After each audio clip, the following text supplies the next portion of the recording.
17 Agustus tahun 1945, sebuah tonggak sejarah yang tak terlupakan. Di balik kemeriahan proklamasi kemerdekaan Indonesia, ternyata tersimpan sejumlah misteri yang hingga kini masih menjadi perbincangan. Mari kita telusuri 5 misteri gelap yang menyelimuti peristiwa bersejarah ini. Yang pertama, misteri tanggal 17 Agustus. Mengapa tanggal 17 Agustus dipilih sebagai hari proklamasi?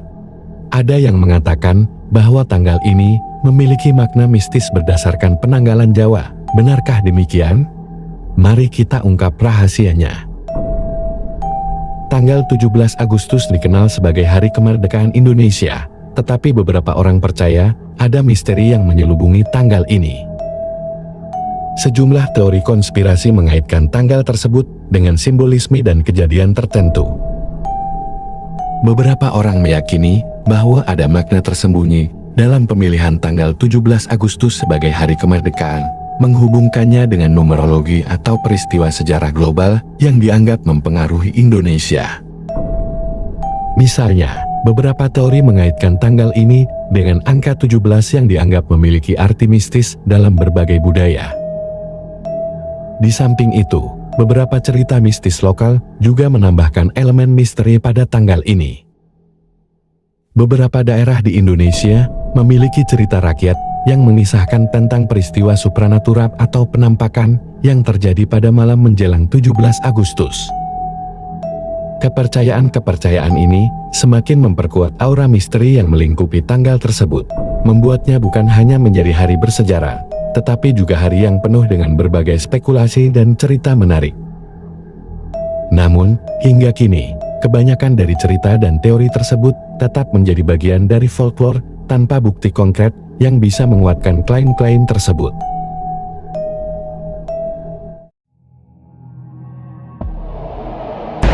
Yang kedua, naskah proklamasi yang hilang. Pernahkah kamu bertanya-tanya, kemana perginya naskah asli proklamasi? Ada rumor yang mengatakan bahwa naskah tersebut sempat hilang dan baru ditemukan bertahun-tahun kemudian. Apa sebenarnya yang terjadi? Naskah proklamasi kemerdekaan Indonesia merupakan dokumen bersejarah yang sangat berharga.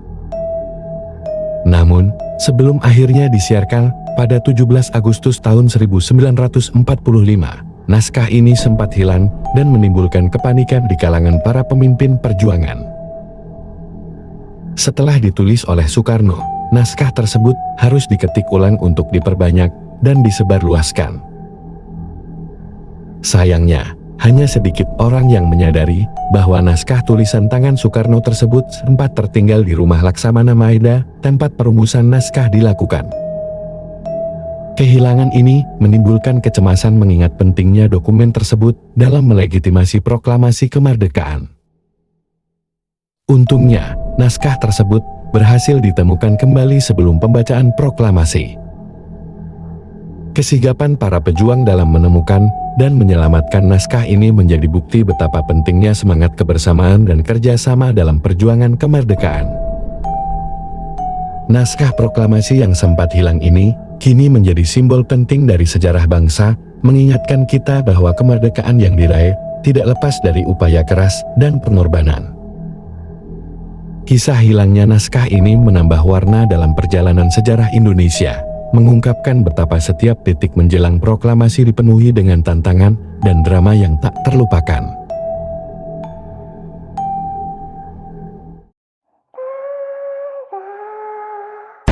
Yang ketiga, perang tokoh mistis.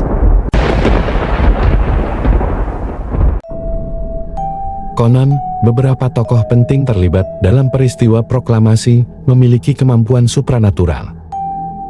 Ada yang mengatakan bahwa mereka mendapat petunjuk dari alam gaib. Benarkah ada campur tangan kekuatan mistis dalam perjuangan kemerdekaan?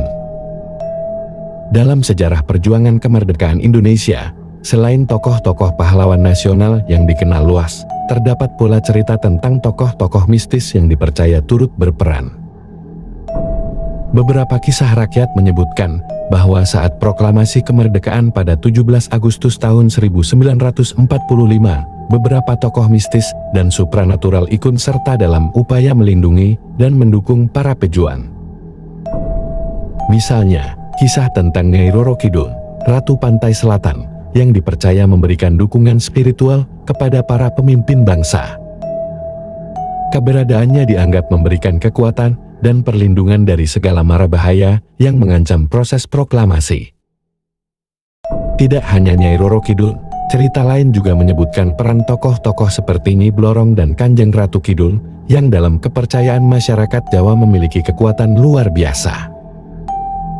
Tokoh-tokoh mistis ini dipercaya menjaga dan mengawal jalannya proklamasi dari gangguan yang tidak kasat mata.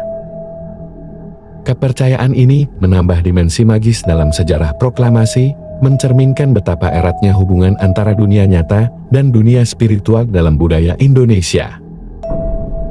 Kisah-kisah ini, meskipun tidak dapat dibuktikan secara historis, tetap hidup dalam ingatan kolektif masyarakat sebagai bagian dari cerita perjuangan kemerdekaan yang penuh dengan keajaiban dan misteri.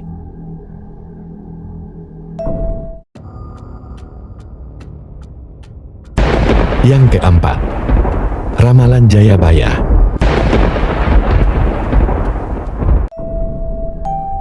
Ramalan Jayabaya telah lama dipercaya oleh masyarakat Jawa. Ada yang mengatakan bahwa ramalan tersebut telah meramalkan peristiwa proklamasi. Seberapa akurat ramalan tersebut? Mari kita bedah bersama. Ramalan Jayabaya, seorang raja dari kerajaan Kediri yang hidup pada abad ke-12, sering dianggap sebagai salah satu nubuat paling terkenal di Indonesia. Dalam ramalannya, Jayabaya meramalkan bahwa Nusantara akan mengalami masa penjajahan yang panjang sebelum akhirnya mencapai kemerdekaan. Salah satu ramalannya yang paling terkenal adalah tanah Jawa akan diperintah oleh bangsa asing selama beberapa ratus tahun, namun kemudian akan datang pemimpin sejati yang akan membawa kemakmuran dan kebebasan. Banyak orang Indonesia percaya bahwa ramalan ini mengacu pada masa penjajahan oleh bangsa Eropa dan kedatangan Soekarno sebagai pemimpin yang memproklamirkan kemerdekaan Indonesia pada 17 Agustus tahun 1945. Selain itu, ramalan Jayabaya juga membuat prediksi tentang datangnya Ratu Adil, seorang pemimpin yang bijaksana dan adil yang akan memulihkan keadilan dan kemakmuran di Nusantara. Dalam konteks proklamasi kemerdekaan, banyak yang melihat Soekarno sebagai figur yang memenuhi ramalan ini, mengingat perannya yang sentral dalam perjuangan kemerdekaan dan visi besarnya untuk Indonesia yang merdeka dan berdaulat. Ramalan Jayabaya terus menjadi bagian penting dari budaya dan sejarah Indonesia, mencerminkan harapan dan keyakinan rakyat terhadap masa depan yang lebih baik setelah masa-masa sulit penjajahan. Ramalan ini tidak hanya memberikan semangat dan motivasi, tetapi juga menjadi simbol dari perjalanan panjang Indonesia menuju kemerdekaan.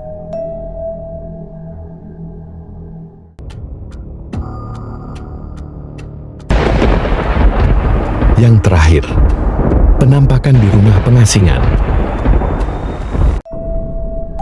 Banyak cerita mistis beredar tentang penampakan di rumah pengasingan para tokoh pergerakan. Konon, arwah para pahlawan masih sering terlihat di tempat tersebut. Benarkah cerita ini? Rumah pengasingan di Rengas Dengklok, tempat Soekarno dan Hatta menyiapkan naskah proklamasi kemerdekaan Indonesia, menyimpan berbagai cerita mistis yang mengelilingi sejarahnya. Konon, beberapa saksi mata mengaku melihat penampakan sosok gaib di sekitar rumah tersebut, terutama pada malam hari. Penampakan ini sering digambarkan sebagai sosok pria berpakaian serba putih yang berkeliaran di halaman rumah. Beberapa percaya bahwa sosok tersebut adalah roh penasaran dari pejuang yang gugur, yang tetap menjaga tempat bersejarah ini hingga kini. Aura mistis yang menyelimuti rumah ini menambah nuansa mistik pada peristiwa penting yang terjadi di dalamnya. Selain penampakan sosok pria, ada juga cerita tentang suara-suara aneh yang sering terdengar dari dalam rumah, terutama pada malam hari. Beberapa orang yang pernah bermalam di sana mengaku mendengar suara langkah kaki dan bisikan-bisikan yang tidak bisa dijelaskan secara logis. Kejadian-kejadian ini dianggap sebagai pertanda bahwa tempat ini masih menyimpan energi dari masa lalu yang begitu kuat. Meskipun sulit dibuktikan secara ilmiah, kisah-kisah mistis ini tetap hidup dalam ingatan masyarakat, memberikan warna tersendiri pada sejarah perjuangan kemerdekaan Indonesia dan menambah keunikan dari rumah pengasingan di Rengas Dengklok. Misteri seputar proklamasi kemerdekaan Indonesia memang menarik untuk dibahas. Namun, yang terpenting adalah semangat juang para pahlawan yang telah merebut kemerdekaan bagi bangsa ini. Mari kita jadikan semangat mereka sebagai inspirasi untuk membangun negara yang lebih baik.